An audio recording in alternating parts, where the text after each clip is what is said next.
আমার আব্বু আজ অনেক বেশি অসুস্থ, সবাই দোয়া করবেন। হাঁটতে না জানলে উঠান বেঁকা আমি পড়ে গেলাম কিভাবে, ভিডিওটা দেখে শেয়ার করে যাবেন প্লিজ।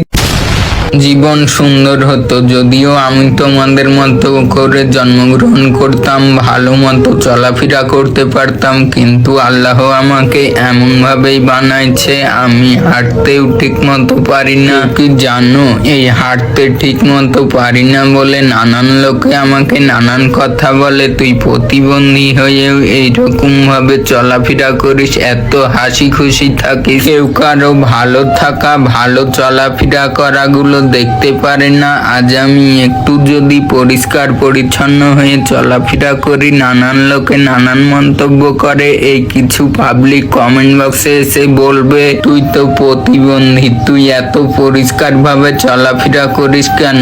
আবার কিছু পাবলিক তো এসে গালাগালিও করে, তবুও কিছু করার নেই। তোমাদের ভালোবাসা তো পাচ্ছি, একজন গালি দিচ্ছে, তোমাদের অনেক মানুষের ভালোবাসা পাচ্ছি। তোমরা যারা যারা আমাকে ভালোবাসো আমার ভিডিওটা একটা করে শেয়ার করে দিবা প্লিজ, তোমাদের কাছে এটা আমার আবদার। তো আজকে আমি চলে এসেছি আমাদের ধানের ভুঁইয়ে। আমার আব্বু অনেক বেশি অসুস্থ, সবাই আমার আব্বুর জন্য একটু মন খুলে দোয়া করবা, কারণ আমার আব্বু ছাড়া না এই দুনিয়ায় আমার কেয়ার করার মতো, আমাকে ভালোবাসার মতো কেউ নেই। পৃথিবীতে মা না থাকলে তারপরের স্থান হচ্ছে বাবা, আর সেই বাবাই আমার আজ এত অসুস্থ, তবুও কিন্তু সে বসে থাকে নাই আমাদের পেটের কথা চিন্তা করে। তাকে আমি মানা করলাম আব্বু মাঠে যাওয়া লাগবে না, তবুও সে আমার পিছে পিছে চলে এসেছে মাঠে। তো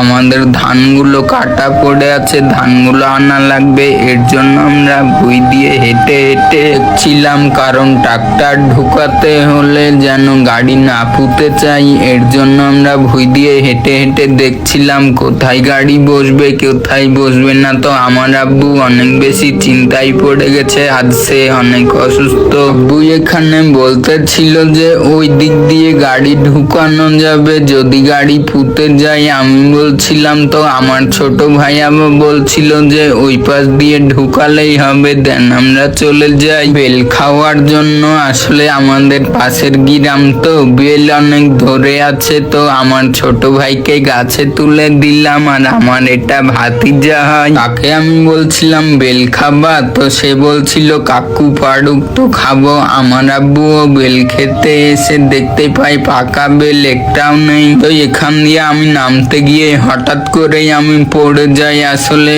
আমি ভাবতেই পারি না যে এইভাবে পড়ে যাব, আর পড়ে গিয়ে আমার প্যান্টে নোংরা ভরে যায়। ভিডিওটা ভালো লাগলে একটা করে শেয়ার করে আমার পাশে থাকবেন।